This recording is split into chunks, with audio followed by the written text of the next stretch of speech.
We are live on CPL radio video with Dr. Ben Quist. He is a doctor of physical therapy and technology. He's surpassed everyone in StreamYard knowledge and is ready to take on the world with his new set of headphones. And we can hear his pipes, which is great. Welcome, Dr. Ben. Thank you. Yes, glad to be here again this week. It's always good to still be here. Yes, it is. Yes, it is. Well said. What's going on in your world, Dr. Ben? What's going on in the world? What are we going to talk about today? Well, I thought today, so for your audience, Jack always sends me random kind of emails with information he thinks I might be interested in, articles that he's read. And he sent one last week that is actually pretty good. Like, it doesn't happen often, but this one was actually a really good article. And so I thought maybe we could talk about that. Excellent. Because it is one that is near and dear to my heart as far as the way I feel about things in the nutritional world.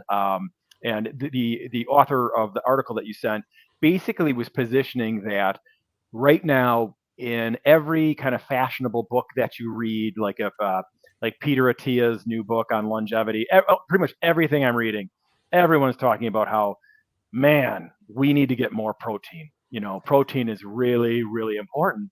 And the author of the article made the statement that really there are there are so few protein deficient Americans. Like, that it would be really hard to find anybody in America that was protein deficient. Right. But the thing that Americans are deficient in droves is fiber. And he or she minted the term. I don't know if they made this up, but I thought it was really great. The fiber gap. You know, Yes. there's this gap between what you should be getting in your overall fiber levels and what most Americans are. And I think that'd be a much more healthful thing for all of the influencers out there and the book writers to be focusing on versus everybody shoving more protein powder down their gullet and thinking that's going to solve a bunch of problems. So anyways, I'd like to talk about that today. Well, to that point, Ben, it's interesting because whenever I talk to somebody, whether it's Margot or somebody else that I may be in a store with, talk about labels, no matter when it comes up. Mm-hmm. What do you check for on labels? Well, they check for added sugars, which is good. Mm-hmm. Check for fats and saturated fats, calories, of course, protein. But I can't remember the last person. You're the only person I know who said you got to check the fiber. And in doing that, to me, I really feel not duped.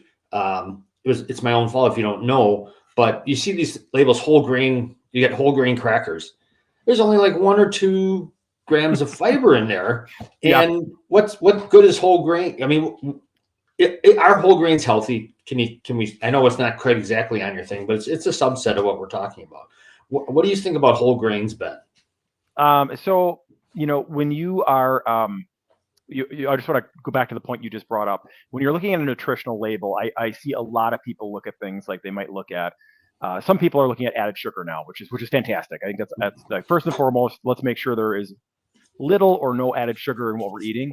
But then secondarily, most people look at like protein. Is there enough protein in this food? Especially people in the fitness realm who are trying to build muscle or change their physiques. But to your point, what I typically look at right after added sugar is the fiber level. And if it is a natural kind of product, typically, if it has a high fiber level, it is going to be something that is going to be good for you.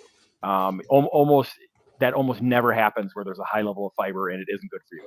The only thing that the audience needs to be aware of is many times the manufacturers are catching on to the fact that Americans are kind of starting to hear that the microbiome and fiber is important. So now what they're doing is they're just adding in some powdered fiber into the food and bumping the fiber levels up.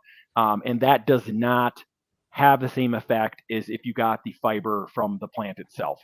So it's something to look at. The fiber has to come naturally from what you're eating. It can't be just added to it. So again, processed food, if it's a processed food, it's not going to have the natural fiber. It's going to have the processed fiber, correct? Right. Yes. Typically in the more processed foods, they're going to be eliminating fiber, which is normally what they do. But then sometimes they'll put the fiber back in, but they won't even put the same type of fiber. It's like, so it's you can't just take a bunch of Metamucil and think you call it a day. You know what I mean? So you can't just, hey, I'm going to get 40 grams of fiber. I'm just going to stir in this in my water and bloop, there's my 40 grams of fiber. It just doesn't work that way. It doesn't go in my vodka tonic? Put a little fight, put a little Metamucil in my vodka and tonic, and there I go. Yeah, Uh, yeah. Is there such a thing as a targeted amount of fiber per serving or something you're going to eat, Ben? What do you say to that? So most of the references I've seen, Cro-Magnon man and woman typically used to eat in the ballpark of sometimes 100 grams of fiber a day. Oh, Most Americans currently eat under 10 grams of fiber a day. oh, So yeah, it's bad. So the amount that most people who are researching the microbiome have suggested is that you try to shoot for more than 30 grams of fiber a day.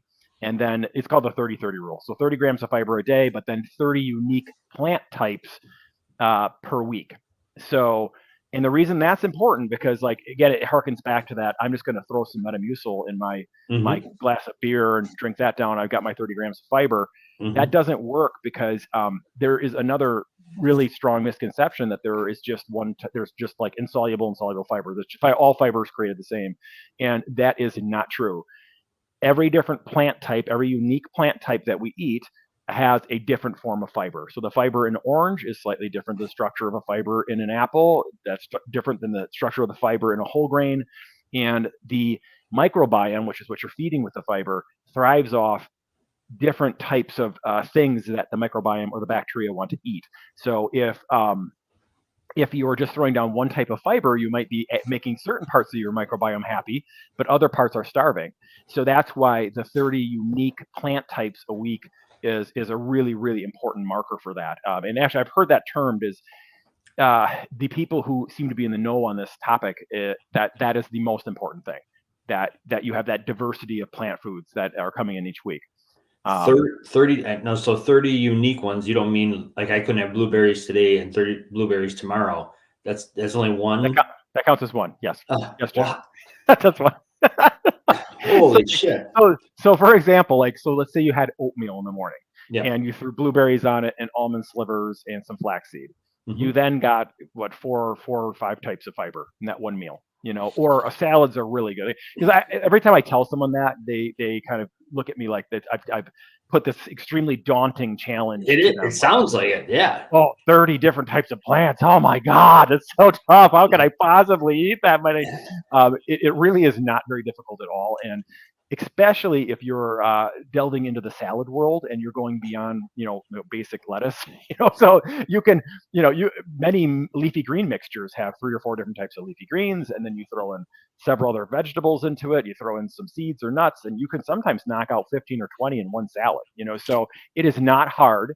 It's not more expensive to do that. It is just something that takes just a teeny bit of thinking. And actually, I would say it tastes better typically when you have a more diverse food item. So yeah, to me at 30, I guess did sound daunting, but it also, it seems like you find certain foods that you like or are easy for you to eat and say, all right, I got the spinach nailed. I like fresh spinach. I can do that. I can just shovel that in. Like I told you, I just take a handful of that. Did it this morning. But that only counts for one out of the week. I can't go back to that well. Spinach and blueberries. Carrots are good sources of fiber. Yes. Yeah, I mean, any whole plant typically. I mean, the only plants that some people kind of are a little bit cautionary towards would be anything in the palm family. Because palm, or a coconut. Coconut is another one where some of the coconut products have high levels of plant saturated fats, which, again, some experts feel that might be maybe not quite as dangerous as regular animal saturated fats if consumed to excess, but still are not the best things to be choosing out of the plant world. So, So coconut cream pie. yeah. on many levels. Of course that's one of my favorites, but that's a no-no. But oh man, you're tough. So take us through how you do 30 in a week. I'm sure you do. You probably do more than that. Yes. Without being a lunatic about it, how many do you say per meal? Would you say like a salad? Is there a goal? You say I want to get 5 this meal, or how many a day do you get, Ben? How many different plants a day do you think you eat? Or different? I'm not a fan of making it complicated.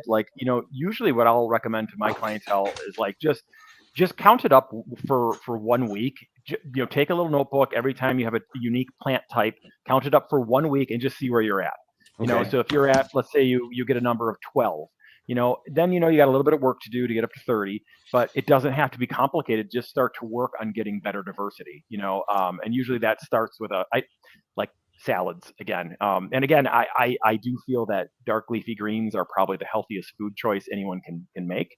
Unfortunately, a lot of people don't really like leafy greens, and I can Hmm. understand why. They're kind of bitter and sometimes don't taste so Hmm. hot. But Hmm. there's ways to kind of mitigate that. But they are really really good for you. But that salad aspect again can be one where you can really get a ton. And I just think not to make it too complicated, to just make an effort to eat more. Eat more Hmm. diversity in the plant world. So Hmm. like if you have for instance, in my pantry, where I have my jars of nuts set up, I bought pretty much every type of nut that there was there, because they store for a while, right? And then Hmm. so it's almonds on Monday and Brazil nuts on Tuesday, and like it, Hmm. peanuts. I know that's a legume, but it's kind of still kind of counts as a nut, I guess. But you could just vary it very easily, and you know, and sometimes you'll find some things. It's kind of fun. You'll find some things that you didn't really know that you liked. Like I never knew I liked Brazil nuts, and now that I've made an effort to try them, I'm like, wow, those are really good. Hmm. So, And um, those are the big ones too. You feel like you're yeah. really eating something when you crack into one of those Oh, things. totally. Yeah. Yeah. Yeah, totally. Yeah, they're huge. Normally, I only eat like usually two or four of them because they are gigantic. So, Right. um, Right. but yeah, you can Okay. discover some new food types that you really might enjoy. And many of them have unique properties that are healthful to your body, which is so fascinating. Most of our medications come from the plant world. They usually just spin an electron here or change a little structure there, and suddenly it's a drug. But it came from the willow plant, or it came from whatever. So it's Yeah. it's you can also get a lot of those beneficial effects from just eating plants. So Huh. You remind me of a couple different things. The first one is, do you ever watch that show? I think it was Highlander. It's a series, and is that the one where the woman goes back in time in Scotland? And she goes, "Is that do I have the right one?" I've seen Highlander the movie. I know which one you're talking about. That might be called Highlander 2 as well. It Oh, was like a oh, series, right? yeah, yeah. Yeah. It was on one of the cable stations back when there was cable. But the reason I bring it up, you just made me think of that because she was a doctor. She went back Hmm. in time, and these people were obviously it's like 400 years ago. They're nowhere as sophisticated Hmm. medically. But when she was going to make something, she'd be grabbing all this root, and she'd be grabbing all Yeah. these looks like leafy stuff. And I know it's a movie, but still Yeah. Yeah. grinding it up and making medicine out of it. Which I was like, that's not right. Where are the pills? Right. Yeah, Right. you Yeah. know. Yeah. No, I mean it's funny. Yeah, but it is true. Like like metformin comes from a plant. I mean, like the one of the most popular medications ever prescribed for diabetes. I mean, they all and normally they have to just change something a little bit so then they can patent it or whatever that's called, and then they can charge for it and make a fortune. There you go. There So, you go. you Make a know, fortune. yeah, Um, that's one of the sad things about a lot of the things in the plant world that are incredible. Like we've talked in the past about vinegar, which is an AMPK stimulator in the body. Um, it is something that is a fascinating substance that it's been researched a little bit, but for fat burning effects. But it's just an amazing substance. But many times those aren't going to get the large studies because there's no money in it afterwards because everyone can sell it. You know what I mean? mhm. If it only costs 3 cents a day, no one wants to do a study on something like that. Right. You know, so Right. it's unfortunate, but I think as the consumer, you can kind of sidestep that problem just by eating a diversity of plant types, and then you're going to get a lot of the different benefits that come from plants. Well, your point about writing things down is good no matter what your goal is because you have until you write it down, you have no idea how much you consume Yeah. it Yep. mindlessly without thinking about it. So that can help no matter what. And then you don't do it for eternity, but just do it like you said. If you did that for a week, you'd be amazed at the things you eat Yeah. or the things you eat most of. Hmm. So that's a good one. Yeah, Um, doing a little diet audit every once in a while and just kind of looking at it skeptically and thoughtfully and figuring right. out what you're doing. You asked the question, I didn't answer it, but you had asked about whole grains and what I thought Yeah. about them because you mentioned the whole grain cracker. You know, you have to be extremely careful when you're buying anything in a box that is kind of touting it being a whole grain, like a cracker. You know, Mhm. it usually doesn't have much, you know, whole grains in them. I mean, I'm a fan for the people that can tolerate them of intact whole grains. So something like a quinoa or something where it's not been milled up and processed, you know, so that it is in its intact format. You know, Mhm. I think many times those foods can be very healthful for people depending Mhm. on their own biology. Um, but the type of food that is typically in a cracker is not going to be a whole grain. Mhm. It is inherently by the nature of the fact that it's been milled, it's been processed.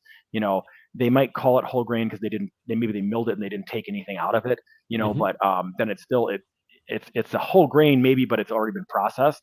Mhm. Um, Intact whole grains are the ones that I typically will eat in my diet, although I do love bread. Sorry. I know. Bread's so good. I It's saw so good. I saw your video on going flourless. Yeah, Oh, it's a hard that. one. Yeah, Oh, it's a hard one. flours everywhere. I know I, it is.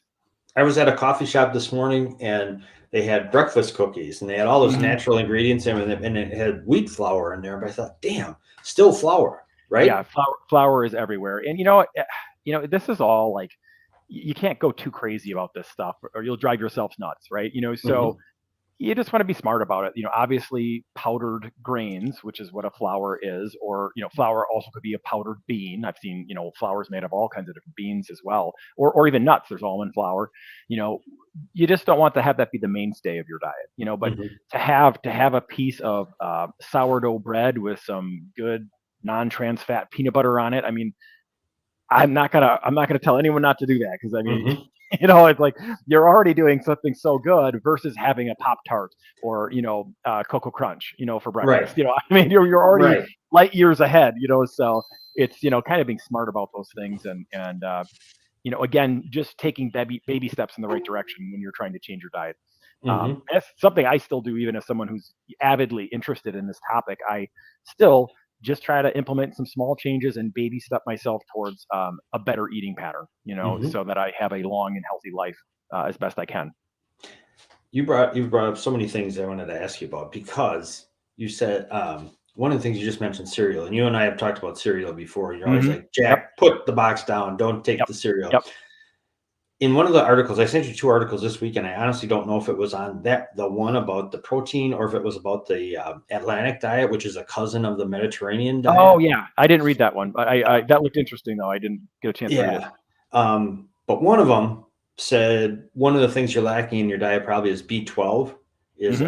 and it said in that article that one of the places you get B12 is breakfast cereal. So I Mm. was like, uh-oh. What? I know Ben's going to say, nah, that's still not a good source. That shouldn't be your top Yeah. source. No, I mean, I again, I think you could get that through an intact grain or other sources of B vitamins Yeah. through your I just couldn't doctor's believe it diet. when I saw it. I You know jumped up and down. that. Yeah, I mean, you gotta you gotta be careful and you gotta think about it from a common sense perspective. That typically a very processed breakfast cereal. If you want to eat that, Jack, just put it in the category of you're having your dessert for breakfast. Right. Right. I mean, it's something where you almost I don't know if I could think of a healthy breakfast cereal. They almost all in my mind, if I was to evaluate them, I Hmm. would 99% of them are absolute crap. Or thinking about it from the perspective, it is in the dessert category. I'm having this. I know it's not good for me, but I'm having it because I'm enjoying it. And Yeah. that's totally okay too. If you Yeah. want to have something just to enjoy it, that's great. But Yep. you just can't do that every single meal. That's what my only argument. Okay. You can't have Right. every single meal be this Uh, like festival of enjoyment because if you do it that way, typically you're going to shorten your life significantly. well, and I look at my diet and how much it's changed, and I still, even when I have something that's, I haven't bought cereal in a long time, but sometimes I do. I had a cookie the other day, and I think, oh, after a while, after I ate it, I was like, why did I do that? I thought, if I look at the total, my diet in total, how much has changed, that little bit every once in a while compared to Yeah. Oh yeah. four times that every day, Yeah. get my Yes. protein from Snickers bars and, all kinds of crazy stuff like fish is good Yep. for you. I'll eat a fish fry. All those things that were just a normal, I would eat. It was all just based on taste. It wasn't based on Yes. what is it? So it's a whole different way of thinking about food. Yeah, So but I think that's what you're getting at there too is that you're not beating yourself up if you're having a cookie every once in a while. Like right. exactly, because it's like I'm a big proponent of that. If 80% of what you're putting in your body is good, who cares if like 10 or 15% of it isn't so hot? I mean, because eating is also about enjoying the things that you like eating that taste great to you. Yeah. There's this one doctor, Dr. Esselstyn, who conducted some research studies, and they were some of the only studies ever shown to reverse heart disease with diet. And he has the most restrictive diet on planet Earth. It's like you almost would rather be dead than eat the way this guy, would want you to eat. Because Esselstyn's diet, he calls it plant strong, so it's whole food plant based. So it is basically any whole food plant, except you can't have any nuts. And you can have no meat. You can have no oils, so you can't have any oils, no olive oil, nothing of that nature. So it is so restricted. No avocado, nothing high in fat. So you're eating this incredibly low plant-based diet, which you can make taste good because I tried it for a while. But I was watching him on a podcast last night, or a live broadcast, and people were asking questions. And the one redeeming quality of Esselstyn's diet was he allowed alcohol. So it was the only thing. Like, oh my gosh, I'm gonna have to have a drink so I can get this food down all day because it's so awful. And but it was interesting. He has now changed his views on that as well. He's like, well, and he's super old. He's a cardiologist. He's probably in his late 80s right now. He looks great, and he's doing great. But he's like, well, I've changed my views on alcohol, and I now think, if you're going to have a small glass of wine, maybe once or twice a month, that's okay. But it's just like, oh my gosh, so now you're taking everything away. There's nothing. Right. So it was just funny, And with him, I always think that it cracks me up that he's like, you're going to take nuts away as a category too? Like, holy smokes, Right. And I even know of another doctor that saw him at a conference eating nuts. So, It was kind of funny. Busted. Yeah. You take those almonds out of your mouth there, sucker. Ben, question I have for you on whether nuts, no, hang on one second, please.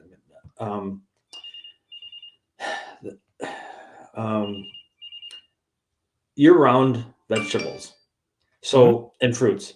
People might say the reason they might not do it is they may say, "Hey, I can't find." We live in Wisconsin. We're in a deep freeze from November. I mean, it's February and it's been 50 degrees. It's going to be cold again. I mean, it's still winter.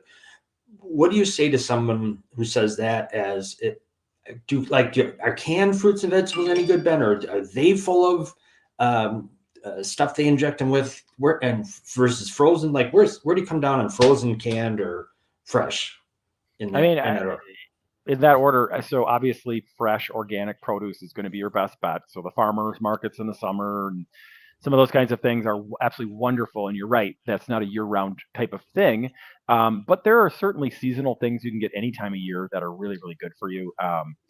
Sweet potatoes aren't going anywhere in the winter. I mean, there's tons of things you can still get, and most grocery stores still have all that produce. Maybe I don't know how they get some of that stuff in the middle of winter. Maybe they had it for, I don't know, they froze it, who knows, but it's all typically still available. But in the question of canning, versus fresh, versus frozen, fresh, in my opinion, is always the best. But then second would be frozen, third would be canned. But there's still examples of good canned products or jarred products that are certainly fine to eat. And if you're looking at a choice between some canned vegetables and eating some piece of ultra processed, high sugar, high saturated fat thing like French fries, it's a pretty easy, simple choice to make. Right. And I think many times you have these experts online arguing these minutia little fine points of like, should we eat nuts? Should we not eat nuts? Well, in most Americans, most people I talk to, it's, should I have this, super fatty, gigantic McDonald's meal, or should I eat something a little bit healthier? And I think that should be the conversation. It's just trying to move people away from those types of choices to something that's a little bit healthier. Because most of the things that, including some of the things I advocate for, most people are just simply not going to be able to, either are going to be unwilling or not able to pull that off. You have to be really into it to eat a whole food plant-based diet. but if you Yeah. don't want to die of a heart attack or get cancer 10 years early, so I don't know. I hear you. Okay. We may want to save this for next time. I want to talk to you about prebiotics, and because Mhm. I've heard of probiotics. I mean, I'm sure everyone has, but to me, prebiotic is a relatively new term. And my daughter Mhm. has start taken to buying this prebiotic soda called Poppy. I don't know Oh if you've yeah. heard of Yep. it. Yep. And I I've don't, seen that. Yep. and so we can talk next time about that. I mean, if you don't Sure. want to, but Yeah, that's a whole different topic. good. I will tell you a prebiotic is fiber. Fiber is a prebiotic, but Okay, there's different types. But yeah, we can talk about that. But yeah, cool. but that's a great topic too. So Yeah. I thought of it with you because I was looking at the ingredients and it has apple cider vinegar in it. Now, and then of course, soda does? yeah, Huh. yeah, the prebiotic Poppy. Yeah. So I'm thinking immediately, I put my Dr. Ben hat on and said, how did sure, there's apple vinegar in there, apple cider vinegar, but Yeah. how do they destroy it? How do they mush it so that it's not going to be any good for me? It might Yeah. have it in Yep. there. I was thinking, I said, oh, I got to stop thinking like Dr. Ben all the I time, know. man. Yep. You give your brain a break. Don't do it. Don't do it. Give your brain a break. You know that my brain needs a break, for God's sake. Yes, it does. It's getting overheated. It's getting overheated. Well, thanks very much. This is cool. Talking about these things really helps. That I never would have thought of that 30-30 thing or heard of it without you. So Yeah. thank you for that. Yep. That's You're cool. welcome. What's going on at the gym this week? We got to talk about that. Anything in particular? You have any challenges going? Nothing real special going on, but I'd always welcome people to come by, get a tour, check it out. We've had two of our best membership months in company history, as far as getting lots of new members coming in and things of that nature. But we take the same common sense approach to your exercise at Form of Fitness that we do towards your diet, as far as trying to meet our customers where they're at, get them moving more. As we've talked about so many times in the past, physical movement is the number one most important longevity thing you can do for your body to live a healthy and long life. I agree with that. I see a lot of people whom I haven't seen before and varying levels of fitness. Now, I see people who don't look as in shape as other people, and you can see that they're almost embarrassed, when they first come in, or Sure. trepidatious. But I read something in an article that always stuck with me is that if you walk into a gym, from the fittest person to the least, they all started. No one was born in shape. So Totally. don't worry about that. The fact that you're there and starting the journey is the most important thing, no matter where you are on the journey. But it's still your journey, and just because you might not be Hercules right now, that's Yeah. you've made a And decision. that may not. Yeah, totally. And it may not be that person's goal to be Hercules, Right. And that's one of the things I love about our Grafton kind of corporate headquarters location is that you'll see people of every age, every size and shape. They're working out, and it's wonderful, and there's absolutely nothing wrong with just coming to the gym and walking on a treadmill. You don't need to do weights. You can, but if you want to include that, that's a great addition. So, but yeah, mainly it's just encouraging people to move more. Right. And I also see your trainers with all different people on the fitness spectrum, and from fit to fit, or even rehabilitation. Like last year I had those knee issues. So I had like a trainer out on the floor showing you different things, rehabilitating. So, if something's hurt, you don't know what to do about it. It doesn't mean you stay away from the gym. Maybe they can help you put together a program to bring that area back. So, Yeah, 100%. Yep. And with our memberships in Grafton, free personal training is included. And when I train my trainers and how to deliver that, it's not just a sales experience. Like if you go into Anytime Fitness, they may give you a free session, but it is 100% there to sell you into personal training, which I think is unethical. So I always have my trainers like give them 2 or 3 suggestions that cost them nothing, that get them ingrained into exercising on a regular basis, and then also, give them a little discount on personal training if they want it, But in our model, we really work to try to get the customer going, not just trying to upsell them on more personal training. And I think it's one of the reasons we have the largest group of personal trainers in Ozaukee County. We have 32 personal trainers on staff right now. shut up. No way. Yep. Really? Yep, totally. And I think it's part of it is that it's a great environment for the trainers to work. They feel like they are doing what they were there to do, which is to make people healthier versus just trying to sell more expensive services to Mhm. so Mhm. to the population. So But yeah, no, it's the trainers are wonderful, and it's great watching them work with everybody, like you said, of all see Eliza was on the floor yesterday, had all these individuals that were probably 70 plus that she was working with. It was great, and those are the people that need strength training the most, Right, So. right. And I'm become a sauna fan. Those are new.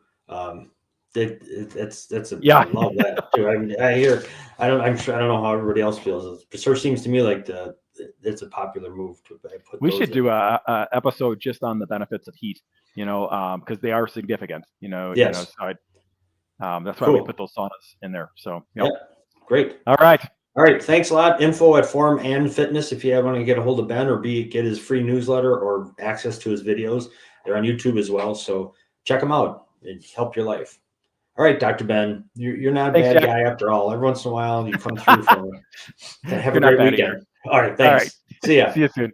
Bye. Bye.